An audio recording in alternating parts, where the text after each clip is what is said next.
ৰাজ্যৰ চৌদিশে এতিয়া ৰাস মহোৎসৱৰ বতৰ ৰঙিয়াৰ বৰ কুকুৰিয়াত ৰাস মহোৎসৱৰ উখল মাখল পৰিৱেশেৰে সফল সমাপ্তি জাক জমকতা তথা আকৰ্ষণীয় ৰূপ সজ্জাৰে বৰ কুকুৰিয়াত অনুষ্ঠিত হৈছিল 5 দিনীয়াকৈ ৰাস মহোৎসৱ এই ৰাসথলীত শিশু কৃষ্ণৰ বহু মুহূৰ্তৰ লগতে কৃষ্ণৰ দশাৱতাৰৰ ৰূপ প্ৰদৰ্শিত কৰিছিল মিনময় মূৰ্তি আকাৰে যাক চাবলৈ দূৰ দূৰণিৰ পৰা আহিছিল বহু লোক মঙ্গলবাৰে নিশা অন্তিম কাৰ্যসূচীৰ সাংস্কৃতিক অনুষ্ঠানৰ মঞ্চ স্থানীয় বিধায়ক তথা ৰাজ্যিক বিজেপিৰ সভাপতি গৰাকীয়ে উদ্বোধন কৰে সাংস্কৃতিক অনুষ্ঠানৰ অন্তত 5 দিনীয়া কাৰ্যসূচীৰ সফল সমাপ্তি ঘটে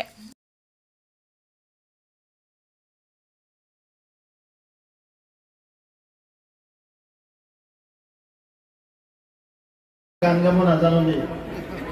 আমি হলো 72 আৰু বাথৰুমৰ শিল্পী কাপোৰ ধুই থাকোঁতে ন শ্যাম্পু মাৰি থাকোঁতে বিলতে হালিছে ধুনীয়া বলিনি ফুলনিত ফুলিছে ফুল ন সেইবিলাক গীতে গাওঁ আজিকালি মাৰিব সপ্তাহ মাৰিব নোৱাৰো নাম ৰেকৰ্ড যোৱাকালি পৰহি এটা আহি কিবা ওলাইছে ন কি আছে তেওঁ হা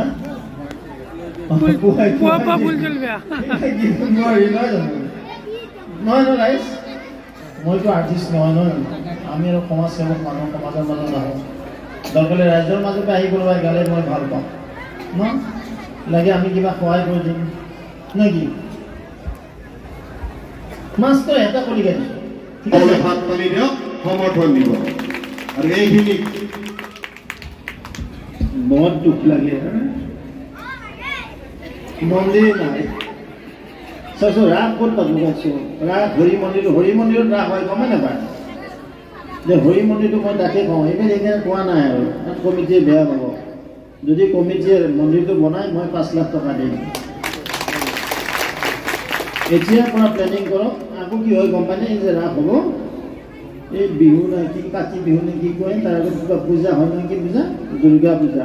সেই মই সুধিছোঁ যে পইচা কেনেকুৱা কালেকশ্যন কাৰণ টকাৰ নাম বোলে জয়ৰাম টকাই কৰে সকলো কাম নহয়নে এই আমাৰ গোটেইকেইটা মানুহ আছে বৰ্মন নাম আছে আমাৰ এই বাপ্পা আছে দাস জয়চৰণ দা আছে এইফালে দেউতাক আছে ন এইফালে আমাৰ পৰেশ বাপু আছে শইকীয়া দা আছে বিপুলে পাছতে থাকে নমস্কাৰ আমি জয়ন্তীপুৰ পঞ্চায়তৰ সমূহ ৰাইজৰ সহযোগত তথা আমাৰ স্থানীয় বিধায়ক সন্মানীয় ভৱেশ কলিতা আমাৰ পৰিচালনা সমিতিৰ সন্মানীয় সভাপতিৰ এক তাগিদাত আমি আজি দক্ষিণ পশ্চিম ৰঙিয়া আঞ্চলিক ৰাস মহোৎসৱৰ আজি অন্তিম দিনত ভৰি দিছোঁ আজি অন্তিম দিনত আমাৰ এই সাংস্কৃতিক কাৰ্যসূচী চলি আছে সঁচাই ভাল লাগিছে আমাৰ সন্মানীয় বিধায়ক মহোদয় তাগিদাত যেনেকৈ আমাক অনুষ্ঠানটো জলত উৎসাহ জগাইছে তাৰ ফলত ৰাইজৰ যিনি উৎসাহ প্ৰেৰণা পাইছোঁ আমি এই ৰাইজৰ উৎসাহ প্ৰেৰণা পাহৰিব নোৱাৰিম আমি ভৱিষ্যতে পৰিচালনা সমিতি আশা কৰিম আমি এনেকুৱা উৎসাহ পালে আমি ইয়াতকৈ দুপুৰটোপে অনুষ্ঠানটো আগুৱাই লৈ যাম আৰু দুগুণ উৎসাহেৰে কাম কৰি আৰু সন্মানীয় ভৱেশ কলিতাদেৱে যিটো আমাক আজি দিহা উপদেশ দি গ'ল যে হৰি মন্দিৰৰ পৰা এখন মঞ্চৰ অভাৰ পৰা যিখিনি দি গ'ল আমি সকলোখিনি কৰি নিম আমাৰ 5 দিনীয়া কাৰ্যসূচীত ৰাইজে সহযোগ কৰিলে বা আপোনালোকৰ মিডিয়া পাৰ্চন সকলোকে ধন্যবাদ জ্ঞাপন কৰি আকৌ এবাৰ আমি কৃতজ্ঞতা যাচিছোঁ ধন্যবাদ নমস্কাৰ এই ৰঙিয়াৰ দক্ষিণ চাইডে দক্ষিণ পশ্চিম ৰঙিয়া আঞ্চলিক ৰাস মহোৎসৱৰ আজি পঞ্চম তথা অন্তিম দিন আজি বিশেষ সাংস্কৃতিক সন্ধিয়াৰ আজিৰ দিনটোত বিশেষ কাৰ্যসূচী আছে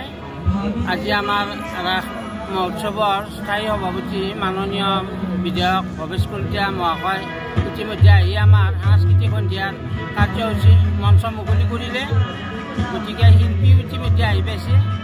গতিকে আমাৰ জয়ন্তীপুৰ গাঁও পঞ্চায়তৰ সমূহ ৰাইজ উলহ মালহেৰে এই ৰাস মহোৎসৱখনি বিগত 20 বছৰ উদযাপন কৰিলে গতিকে এই ৰাস মহোৎসৱখনি অকল ৰাস মহোৎসৱেই নহয় ৰাধা কৃষ্ণক শ্ৰদ্ধা কৰাই নহয় গোটেই আমাৰ এই অঞ্চলটোৰ বৃহত্তম অঞ্চলটোৰ জাতি ধৰ্ম বৰ্ণ নিৰ্বিশেষে